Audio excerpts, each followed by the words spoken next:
ओम नमः शिवाय। ओम नमो भगवते वासुदेवाय नमः।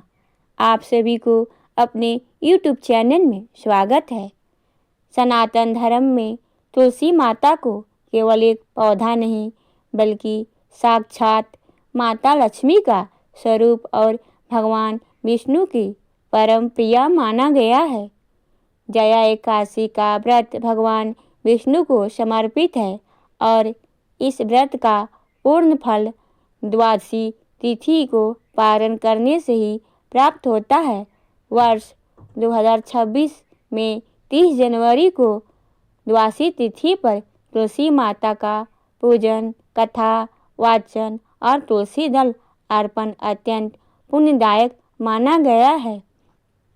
जिस घर में तुलसी का पौधा होता है वहाँ दरिद्रता, रोग, नकारात्मक और अशांति टिक नहीं पाती। आज हम सुनेंगे तुलसी माता जया एकादशी द्वादशी पर तुलसी माता की संपूर्ण कथा। पौराणिक कथा के अनुसार प्राचीन काल में जालंधर नामक एक महान पराक्रमी असुर हुआ। उसकी पत्नी का नाम वृंदा, जो अत्यंत पवित्र, धर्मपरायण और सती स्त्री थी। वृंदा की पवित्रता शक्ति इतनी प्रबल थी कि स्वयं देवता भी जालंधर को परास्त नहीं कर पा रहे थे।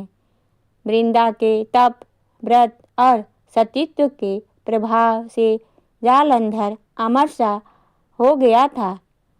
देवताओं ने जब भगवान विष्णु से सहायता की प्रार्थना की तब भगवान विष्णु ने धर्म की रक्षा हेतु लीला उन्होंने रची।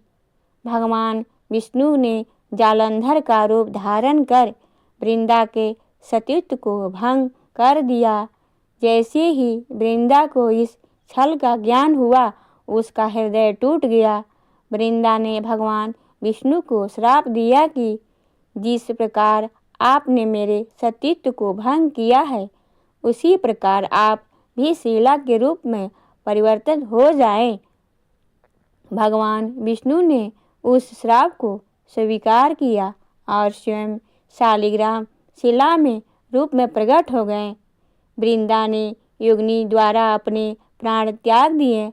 भगवान विष्णु ने वृंदा को वरदान दिया कि तुम धरती पर तुलसी के रूप में पूजी जाओगी और तुम्हारे स्पर्श के मेरा कोई भी पूजन पूर्ण नहीं होगा।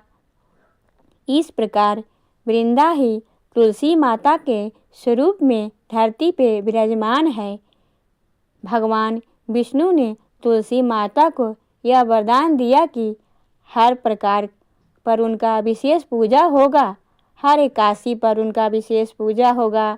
द्वादशी तिथि को पारण तुलसी दल के बिना अधूरा माना जाएगा। कलयुग में तुलसी भक्ति से ही मोक्ष प्राप्त होगा। इसी कारण कहा जाता है कि तुलसी दल बिना हरि पूजन व्यर्थ जात सब कर्म। एकादशी का व्रत भगवान विष्णु को समर्पित होता है, लेकिन इस व्रत का पूर्ण फल द्वादशी को पारण करने से ही प्राप्त होता है। द्वादशी तिथि पर तुलसी पूजन, शालिग्राम पूजन, ब्राह्मण भोज, गौ सेवा, दान पुण्य करने से व्यक्ति को 1000 अश्वमेध यज्ञ का फल प्राप्त होता है।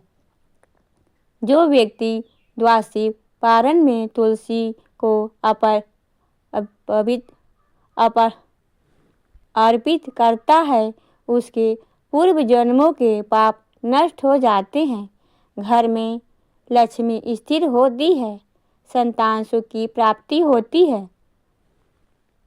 पद्म पुराण में कहा गया है, तुलसी स्पर्श से शरीर पवित्र होता है, तुलसी दर्शन से मन शुद्ध होता है, तुलसी सेवन से रोग नष्ट होते हैं, तुलसी सेवा से विष्णु कृपा प्राप्त होती है। जिस घर में तुलसी का दीपक जलता है वहाँ यमदूत प्रवेश नहीं करते। पारण का सही समय कब करें? जया एकादशी का व्रत पारण द्वादशी तिथि में सूर्योदय के बाद किया जाता है।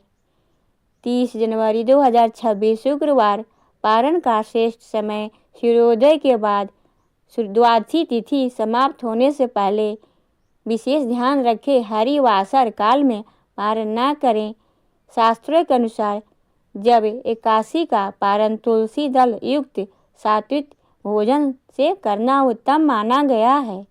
तुलसी दल मिलाकर फलाहार या हल्का भोजन करें। दूध या दही, सादा भोजन करें, फल आदि। पारण में क्या ना करें? द्वादशी में प्याज, लहसुन, मांस, मदिरा का सेवन ना करें। तुलसी को द्वादशी में न तोड़ें, केवल पहले से तोड़ा गया तुलसी दल प्रयोग करें। पारण से पहले क्रोध, अशब्द और नकारात्मक भाव से बचें। पारण के समय मन में या वाणी में कहें, हे भगवान श्री हरि विष्णु, आपकी कृपा से मेरा जया एकादशी व्रत पूर्ण हुआ। तुलसी माता की कृपा से मेरा पारण स्वीकार करें। इसके पश्चात व्रत पारण करें। कलयुग में न तो बड़े यज्ञ संभव है न कठिन तपस्या, लेकिन तुलसी माता ने वरदान दिया, जो प्रतिदिन मुझे जल अर्पित करेगा वह सहज ही विष्णु लोक को प्राप्त होगा। तुलसी माता करुणा, त्याग और भक्ति की मूर्ति हैं। जो व्यक्ति श्रद्धा से एकादशी व्रत करता है, द्वादशी पारण करता है, तुलसी माता की कथा सुनता है, उसके जीवन से संकट स्वतः दूर हो जाते हैं। हे तुलसी माता, हम सब पर अपनी कृपा बनाए रखना। हमारे घर परिवार को सुख, शांति और समृद्धि प्रदान करता। जय तुलसी माता, जय विष्णु भगवान। अगर आपको यह वीडियो अच्छी लगी हो तो वीडियो को लाइक करें, शेयर करें, सब्सक्राइब करें। ओम नमो भगवते वासुदेवाय नमः।